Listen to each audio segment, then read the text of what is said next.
तो ऐसे बहुतेरे सवाल हैं जिनके जवाब तलाशने की कोशिश पूरी दुनिया इस वक्त कर रही है, क्योंकि इस जंग का आज 10वां दिन है और 10 दिन काफी कुछ ऐसा होता है जिस पर दुनिया भर की निगाहें टिकी हुई हैं। हल्ला बोल में आप सभी के साथ मैं हूं शुभांकर और उसकी शुरुआत एक बड़ी खबर के साथ हम करते हैं। तो कार्यक्रम की शुरुआत बड़ी खबर से की। आपको बता दें कि यूक्रेन से जंग के बीच में रूस ने एक बड़ा कदम उठाया है और खबर यह है कि यूएसए से रूसी दूतावास के अधिकारी जो हैं वो वापस आ जाएंगे। तो ये बड़ी खबर, आज युद्ध के 10वें दिन ये बड़ी जानकारी आई है। सेंट पीटर्सबर्ग से वॉशिंगटन के लिए प्लेन रवाना हुआ है। रूस ने वॉशिंगटन के लिए एक स्पेशल एयरक्राफ्ट भेजा है और ये इस जंग को क्या दिशा देगा इसे समझने की हम कोशिश करेंगे। लेकिन अमेरिका से रूसी दूतावास के जो अधिकारी हैं वापस आएंगे। तो तमाम दर्शकों को हम बता दें कि यूक्रेन युद्ध का आज जो 10वां दिन है, लेकिन इस जंग का कोई और छोर जो है वो अब तक नजर नहीं आ रहा। आप सभी के साथ मैं शुभांकर। लेकिन सवाल कई महत्वपूर्ण है। सवाल यह है कि यह युद्ध कितना आगे तक जारी रहेगा। सवाल यह भी कि आखिर कब तक यूक्रेन को रूस जख्मी करता रहेगा। हालांकि इन दोनों के दरमियान सीज फायर आज हुआ, लेकिन अब रूस और यूक्रेन दोनों ही से तोड़ने का आरोप एक दूसरे पर लगा रहे हैं। आरोप प्रत्यारोप का दौर जो है वो लगातार जारी है। ये फिलहाल 5 तस्वीरें हम आपको दिखा रहे हैं जो 10वें दिन की कहानी को आपको समझा सकती है, क्योंकि आज यहां पर युद्ध 10वें दिन भी जारी रहा। हालांकि ये युद्ध किस तरह का है इसको समझने की हम कोशिश करेंगे। लेकिन ये 5 तस्वीरें आप देखिए। मेलिटोपोल में गोलीबारी हुई है, वहां पर बड़ी संख्या में यूक्रेनी आवाम है वो खुलकर सामने आई है और सीधे रशियन फौज के सामने खड़े होकर उन्हें ललकारा है। दूसरी बड़ी कहानी यह रही कि चेर्निहाइव में आज एक बड़ा धमाका होता है। एक तरफ 2 शहरों में सीज फायर का ऐलान किया गया, लेकिन यहां पर एक बड़ा धमाका देखने को मिलता है। यूक्रेन ने तमाम बड़े दावे किए, जिसमें एक बड़ा दावा ये तीसरी तस्वीर में आप देख सकते हैं, जहां पर रूसी विमान को मार गिराने का है। चौथा जो बड़ा दावा है वो है कि रूसी हेलीकॉप्टर भी आज हमने गिरा दिया है। और आखिर में अगर आप 5वीं तस्वीर देखेंगे तो खिरसन में रूसी फौज का विरोध की तस्वीरें जो है वो भी सामने यहां पर आई हैं। तो कुल मिलाकर कई सारी अपडेट्स जो है वो यहां पर देखने को मिल रही है। हमारे साथ कई खास मेहमान इस वक्त लगातार बने हुए हैं। Lieutenant general Sanjay Kulkarni sir हमारे साथ हैं, रिटायर्ड हैं, आपका स्वागत है।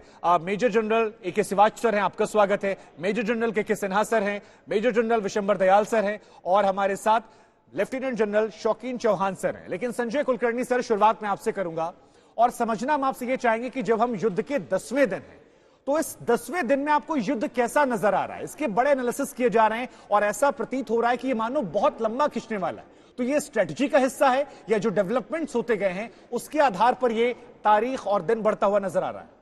इसमें कोई शक नहीं कि जिस प्रकार से सबने सोचा था कि शायद एक केक वॉक होगा और रूस एक महाशक्ति है और यूक्रेन के ऊपर वैसे ही कोई दिक्कत नहीं आएगी और यूक्रेन के पास ऐसे कुछ है नहीं जो कि रूस को टक्कर दे सके और ये लड़ाई 5-7 दिन में शायद खत्म हो जाएगी। लेकिन आज का 10वां दिन है और कीव कहीं नजदीक नजर नहीं आ रहा है। कीव की घेराबंदी में लगे हुए हैं और कीव को गिरने में भी इतना आसान नहीं है, क्योंकि कीव गिरने में भी वक्त लगेगा। रूस को भी लग रहा होगा कि शायद कहीं अंडर एस्टिमेट किया उन्होंने यूक्रेनियन रिजॉल्व को, यूक्रेनियन रिसिलियंस को और यूक्रेनियन ने जिस तरीके से दिखाया है, चाहे वहां के बाशिंदे हैं चाहे सिविल रेजिस्टेंस है, लेकिन जरूर इसके बावजूद मैं कहूंगा वेस्टर्न प्रोपेगेंडा भी है काफी कुछ दिखाने के लिए कि रूस की जो प्रगति है वो ढीली है, तो रूस जो है उस प्रकार से नहीं कर पाया है जो करना चाहता है। लेकिन मैं कह सकता हूं कि रूस जो है अपने जो उसका प्लानिंग हो रहा होगा वो अपने प्लानिंग से जा रहा हो। जरूर जिस प्रकार से मारियोपोल में लड़ाई जबरदस्त चल रही है, अब आप देखिएगा डोनबास का रीजन उन्होंने लिया है, मारियोपोल लिया है, पूरा क्रीमिया उनके पास है, पहले से ही है। अब ओडेसा में है लड़ाई, मतलब ये जितने टाउन है, चाहे ओडेसा है, मारियोपोल है, सीज है पर पूरे कैप्चर्ड नहीं है। सीज फायर का इनिशिएटिव दिया है पर सीज फायर अब यूक्रेन कह रहे हैं कि शायद वो इट इज नॉट होल्डिंग, तो उसमें दिक्कत जरूर आ रही है। पर मैं सीज फायर का जो कहना है एक चीज साबित करता है कि रूस कहीं ना कहीं एक छोटा सा ओपनिंग दे रहा है कि अगर आज भी अगर ज़ेलेंस्की मान जाते हैं और सरेंडर करने की कोशिश करते हैं या कीव को बर्बादी से बचाने की कोशिश करते हैं, क्योंकि खार्किव के बर्बाद होने के बाद साफ साबित हो गया है कि रूस जो है अपने लक्ष्य लेने में कतराएगा नहीं। रूस यकीन करेगा कि नाटो का सदस्य यूक्रेन बनेगा नहीं।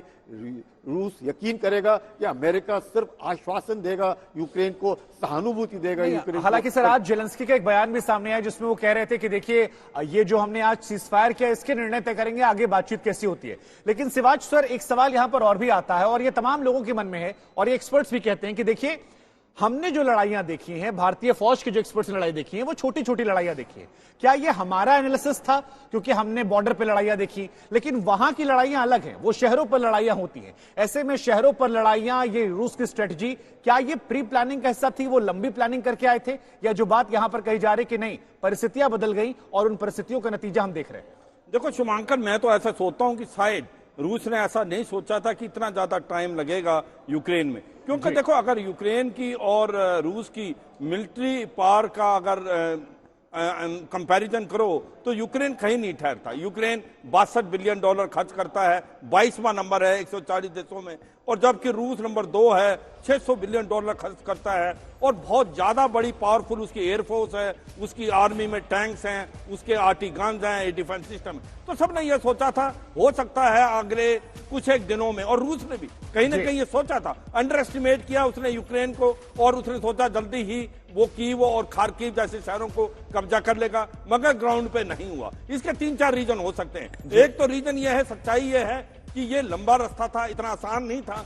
करीब 500 से 600 किलोमीटर, चाहे बेलारूस के नॉर्थ से या ईस्ट से जो आपका डोनाबास एरिया, या साउथ से क्रीमिया। दूसरा, मुझे लगता है एक जेलेंस्की की जो इंस्पिरेशनल लीडरशिप है, उसने भी कहीं ना कहीं इंपैक्ट किया। और थर्ड, जो वो बयान आप कह रहे हैं जिसमें कहा गया था कि हथियार दीजिए हमें, हथियार जो मिले हैं इनको, जेवलिन एंटी टैंक और आपके स्टिंगर जो की शोल्डर फायर, और उनको जो कामिको ड्रोन मिले हैं, उसने भी इंपैक्ट किया। तो ओवरऑल ऐसा लगता है, मुझे लग रहा है कि रूस ने जो सोचा था वो साइड ग्राउंड पे नहीं हुआ। अब वो स्ट्रेटेजी बदलने की कोशिश कर रहा है। ये नहीं मैं कह रहा कि अभी तक क्यों कीव को बर्बाद नहीं कर रहे, वो नहीं चाहता। मुझे लगता पुतिन भी नहीं चाहता कि डिस्ट्रक्शन हो, इंफ्रास्ट्रक्चर टूटे और फिर कहीं ना कहीं वो बॉक डाउन हो जाए। मुझे अभी भी लगता है कहीं दलदल में तो नहीं फंसा। ये अफगानिस्तान 2.0 तो नहीं है, क्योंकि इसमें फायदा 2 देशों का है। एक तो अमेरिका है जो कि चाहता है कि अगर लड़ाई ज्यादा खिंचती है तो उसका गैस और ऑयल यूरोप में बिकेगा, और कहीं ना कहीं उसकी जो मिलिट्री इंडस्ट्री वो चलेगी, और कहीं ना कहीं चीन को फायदा है।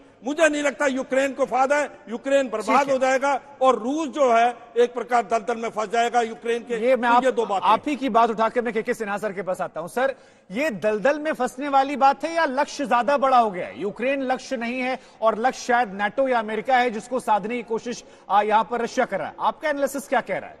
देखिए शुभांकर, 12 दिनों से मैं आपके चैनल के साथ लगा हूं, और 12 दिनों में मेरे से पूछा गया था, तो मेरी आकलन मेरी थोड़े हटकर है जी। और मैं उस दिन भी कहा था, और सारे शायद मेरे को कह रहे थे, मैं नहीं कह रहा हूं कि मैं सही चल रहा था, मैंने कहा था कि 15 से 20 दिन। और मेरा आकलन क्यों था वो मैं बताना चाहता हूं। देखिए, जो रूस ने लेकर आया, उनकी 3 एक्सरसाइजेस को मैंने बारीकी से देखा है और उसको जानने की चेष्टा की जो उसने किया है जी। वो उसके 9 लाख फोर्स हैं, 1.5 लाख लेकर आया। कोई भी देश जब आता है आक्रमण के लिए और उसको पता है कि 2.5 लाख की फौज है जी, तो ये जब हम कहते हैं ना ट्रुप को बांटना, उसको लगाना, तो ये, और उसको 5 जगह से आना है, बाल्टिक सी के इलाके से आना है, ईस्टर्न से, जो कह रहे हैं वो फिर मैं दोहराऊंगा नहीं। तो ये कोई भी छोटे जो भी, और ऐसे रशियंस तो बहुत माहिर हैं। तो मैं ये बात उस समय भी कहा था, और ऐसा लगता है मुझे कि शायद जो मेरी आकलन थी, हम उसको नहीं कह रहे कि सच थी, मगर मेरे अनुसार जो कैलकुलेशन था सही था। मेरा दूसरा कैलकुलेशन था कि सभी लोग कहते हैं कि वो कीव को पकड़ने आया, कैप्चर करने आया। मेरा कहना है कि कहीं वो कैप्चर उचर करने आया नहीं, जैसा दिखता है, जो बार बार दिखता है, और उसको टाइम एंड स्पेस चाहिए। उसकी निगाहें भले यहीं हैं, निशाना कहीं है। वो जियो पॉलिटिकल जियो स्ट्रेटजिक एम से आया। तो क्या निशान है सर? आप थोड़ा अगर उसको एक्सप्लेन करें, फिर ये सवाल मैं टॉस करूंगा आगे। हाँ, देखिए, उसके निशाने जो मेन है, जो एक्चुअल है, उसकी रेड लाइन है। वो कहता है इस रेड लाइन को आपने क्रॉस किया।